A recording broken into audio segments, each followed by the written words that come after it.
আমরা ব্রাজিলকে ভয় পাই না, এমনটা বলেছেন মোরক্কোর তারকা। অর্থাৎ ব্রাজিলকে কোনো পাত্তাই দিচ্ছে না মোরক্কো। গত বিশ্বকাপে রোনালদোকে কাঁদিয়ে এবার ব্রাজিলকে হারাতে চায় তারা। বিশ্বকাপে নিজেদের প্রথম ম্যাচে ব্রাজিল মোরক্কো খেলা হবে, আর সেখানে ব্রাজিলের দল নিয়ে কোনো চাপই নিচ্ছে না আফ্রিকান দেশটি।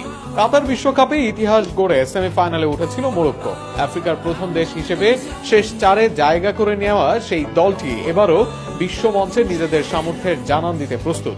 আর সেই মিশনের শুরুতে তাদের সামনে 5 বারের বিশ্ব চ্যাম্পিয়ন ব্রাজিল। রোববার বিশ্বকাপে নিজেদের প্রথম ম্যাচেই সেলেসাওদের বিপক্ষে মাঠে নামবে আশরাফ হাকিমের দল।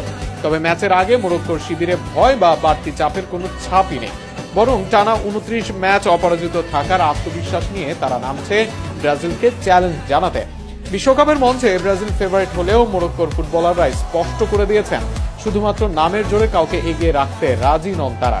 দলের অভিজ্ঞ মিডফিল্ডার সোফিয়ান আমরাবাত ব্রাজিলের শক্তি স্বীকার করলেও নিজেদের সম্ভাবনা নিয়ে যথেষ্ট আশাবাদী। তার ভাষায়, ছোটবেলা থেকেই তিনি ব্রাজিলকে অসাধারণ সব তারকা ও প্রতিভাবান ফুটবলারের দেশ হিসেবে দেখে আসছেন। তবে প্রতিপক্ষকে সম্মান করলেও মোরক্কো মাঠে জয়ের লক্ষ্য নিয়েই মাঠে নামবে।